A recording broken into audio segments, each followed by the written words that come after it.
This story takes us back to 1992 when I was working as an alarm engineer visiting businesses and residential locations in the southeast of the UK. One October afternoon, I was in Newbury and looked at my printout of jobs that were nearby, and I came across a company or residential address called Rook's Nest.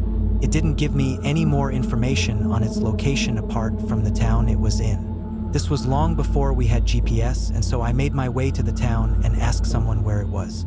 It was around 1 p.m. when I arrived to the town and saw a pub, thinking this would be an ideal place to ask where Rook's Nest is. I entered the pub. It was a bustling atmosphere. Lots of people having their lunch break and the sound of conversation and clinking glasses.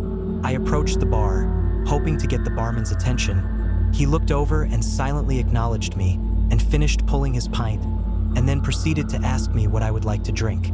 I said in quite a loud voice, as it was quite noisy in there, "No thanks, I'm just looking for Rook's Nest. Would you maybe know where it is?" As soon as I had finished my sentence, the whole pub immediately went quiet, and the barman paused with a momentary strange look on his face and said, "It's over the road there," as he pointed through the window to a large manor-type house about 20 meters up the road. I thanked him and got back in my car and proceeded up the road. This was a rural village with literally a pub, a few houses, and a small grocery shop, and so I had no problems parking outside Rook's Nest. It was located on the main road with the main front door situated on the pavement, but there was a small lobby, enough for one car to park outside what looked like a large garage entrance attached to the property. It was a cold, slightly dull day, and as this would be my last job for the day, I proceeded with my tool case to knock on the door. I approached the door. It was pale green in color and the paint was peeling in places. I grabbed the old weathered brass door knocker and knocked 3 times. There was no answer, and so I waited for around 30 seconds before trying again. Again, there was no answer, and so I tried one more time, thinking if no one answers this time, I will put a note through the door asking for the customer to call my office and rearrange this visit another time. Again, there was no answer, and as I turned away from the front door, taking one step towards my car, the door making a slight sticking sound, then creaked open. As I turned back, I was met by what looked like a gardener. Around 70 years old, I would guess, with a gray complexion and sunken eyes. He was wearing a green shirt with brown trousers hanging above his black gardening boots. He proceeded to say in a deep, husky voice, "How can I help you?" The wind outside was picking up and the skies becoming more overcast, and as I peered into the shadowy interior of the house, I gulped slightly and told him I was the alarm engineer and was here to give his alarm systems an annual test if that was convenient. At this point, I was kind of hoping he was going to say no, as I felt uneasy. But instead he said, "Have you been here before?" opening the door wider, stepping to one side, gesturing me to come in. I stepped in through the doorway. There was a kind of old musty smell, and the room was quite old-fashioned in decor, with a green carpet and an old long wooden side table to one side and a few armchairs in the corners of the room. "Come this way," said the man as he led me out of this quite small furnished room through an open stone archway into a smaller room with old-fashioned tiles on the floor and a church pew to one side. On the wall were 2 alarm systems, and the man told me to do what I needed, and if I needed him, he would be outside in the garden. I proceeded to tap my engineer's code into the alarm panel and open my tool case.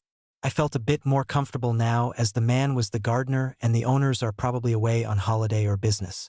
From the room I was in, there was a door leading outside to a beautiful garden, probably about 100 meters long, with a hedge around 8 foot tall running down either side of the garden.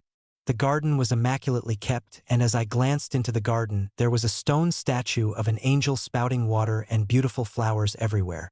As I looked further down the garden, I saw the gardener about 80 meters down the garden on a set of steps, cutting the top of the hedge with a pair or cutters. It startled me slightly, as he had only left me about a minute ago, and I thought to myself, how could he have gotten down there so quickly? Slightly panicked, I proceeded with my checks and opened up the alarm panel, checking the batteries and connections, and proceeded to walk around the house, triggering the motion sensors. There was a list next to the alarm panel showing which rooms had sensors in. There was one on the first floor and one on the second floor. Deciding to get on with the job, I walked out of the small room I was in and back into the room I entered from the street. There was a small lamp on the wooden side table which was dimly lit, flickering shadows towards the ominous-looking staircase. I knew I had to go up the staircase, so I proceeded to go up. It was 4 stairs up and then a left turn and then 8 more to the top, and looking up it was dark and eerie. When I got to the top, the floor had changed to old wooden floorboards, and the room seemed like a long landing around 25 meters long. As I took a few steps, The floorboards creaked, and I could see dark, shadowy figures in the distance. As I progressed further, the figures were full suits of armor, and there were 4 or 5 of them. I walked past slowly, looking briefly at a few. As I reached halfway down this landing, there were quite a few knee-high wooden tables, with old fabrics and old trinkets. Wasn't sure what they were, but kept on moving. It was an unsettling, weird room, and as I got further to the end, a red light appeared in the corner of the wall. At last, I had triggered one of the motion sensors. Around the corner at the end of the room was another set of steps. The way to the second floor, I assumed. I took 3 steps up, the floorboards creaking with every step. I took another left turn and was confronted with another 8 or 9 steps, looking like they led into the depths of darkness. At this point, my instinct told me not to bother going up there, and I quickly turned around and decided to go back. My footsteps speeding up as I continued, the creaks of the floorboards getting louder, and quickly passing all the oddities in the room. I didn't look back and focused on the staircase to the ground floor. It felt as though the suits of arms were watching me as I made my escape.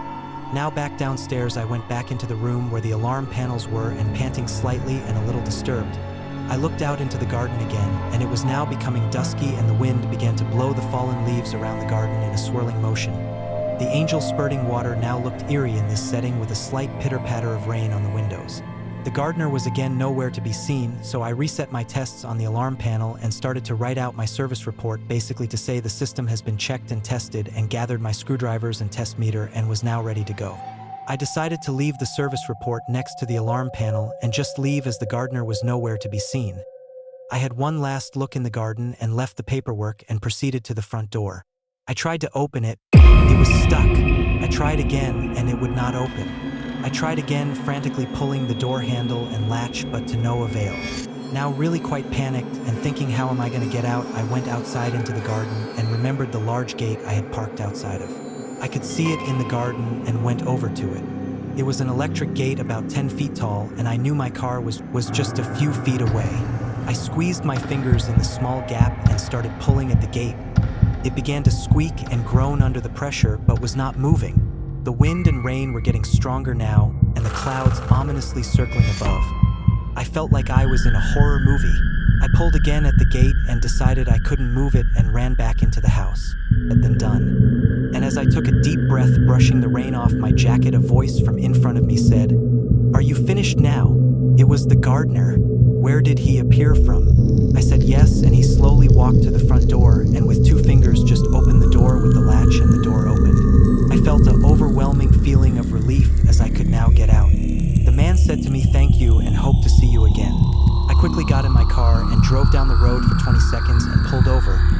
Put my head back and closed my eyes for a minute, reflecting on what had happened and very happy to be out. This was the first and last time I visited Rook's Nest.